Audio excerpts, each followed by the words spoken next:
of yours, and it's now time for our second topic of discussion in today's edition of the Breakfast Show. And as we noted earlier in the beginning of the episode, this topic will be dedicated to an initiative called Save Cairo.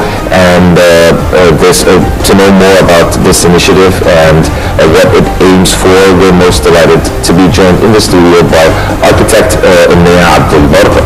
Thank you so much for joining us on the Breakfast Show. Thank you. Omnya, let's start by talking about this initiative. Tell us more about it.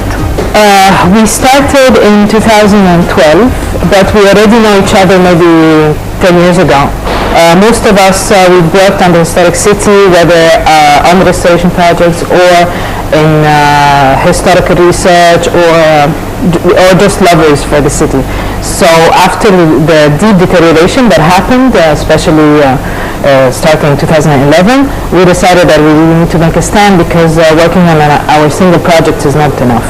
The entire city needs to be looked But I mean, what are you doing exactly? What do you mean by basically, we had to stop the illegal construction happening, and that was the most alarming thing that we saw, because we know the area quite well. We've been visiting it for years and years, and we've seen how a new construction started being built without any building permissions, without any supervision. We are dealing with a very fragile urban fabric in a very important historical context, and what was being built cannot even be called architectural. It's an offense, it's disrespectful to the city and to its citizens, to its history. So we have to at least, we know that the situation was difficult and with the lack of security, etc., but we have to show the decision makers that this is an irreversible damage, because the historic city is listed on the World Heritage List.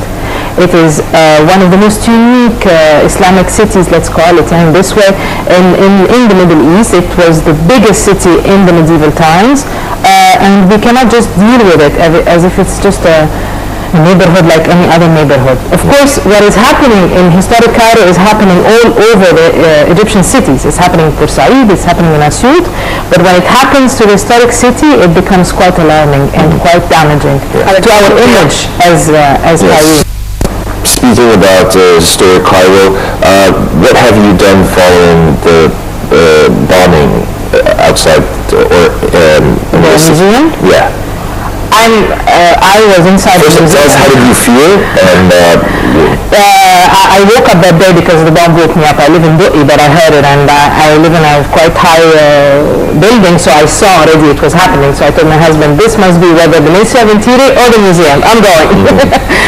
So I went with friends, and somehow I managed to get inside because already a group of friends were inside, and they are trained in dealing with crisis when it comes to heritage. We went before to buy professionally, yes, and we decided we definitely need to give a hand to the museum staff because they were in complete shock. So we've printed plans of the rooms. We bought boxes and wrapping tapes and sponges and stuff like that, and we started evacuating the collection immediately. Of course, it was chaotic at the beginning because you also had the water pipes were just flooding on you.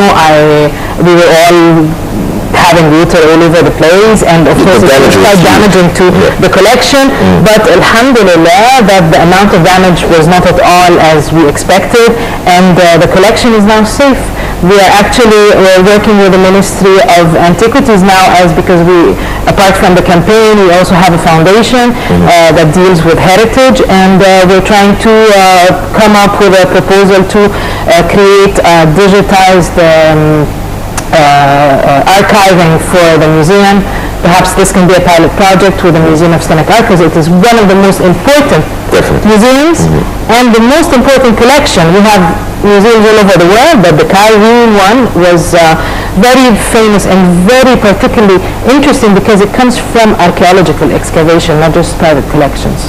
So we're trying to put up this project hopefully so that we can also preserve our in one of the pictures that maybe we'll see later on, we discovered the loss of 3 mishkah And these 3 mishka were in possession of that museum, but then it was transferred to the Museum of Civilization. And with the help of friends in London and in the Gulf, we managed to get pictures of these mishka because they were on the market. And we went to the old catalog. So the catalog I was looking at dates back to the 1930s. It was done in black and white. So that's why it's very, very crucial now to have proper digitization of every single item in our collection, not just in the Museum of Islamic Art, but also in the Egyptian Museum, in the Coptic Museum. We have amazing museums. So this will be the way to guarantee its protection, because it will be accessible to everyone. So is this the picture you're talking about? Yes, this is one particular. There are 3 mishka that we found through friends. Someone was buying just by coincidence, and our dear Professor Doris Abu Saif in the University of London, she received these images and she sent them to us, and we started getting in contact with the museum. This is particularly important because it has the rank, which is the rounded thing is like the stamp of the prince. It's a Mamluk mishka, and there is another one that belongs to the Sultan Hassan, so it's quite iconic and quite important, and another one that belongs to Sultan Bar'i. So we're not just talking about some secondary items. These are very important items that can go up to millions of US dollars if you put them on auctions. Talking about the initiative, you are only working on historical sites or also on in general? Because I want to ask you something according to what you're going to tell me. If you check into our website, we just posted yesterday something about the University of Cairo, the Pharmacy College.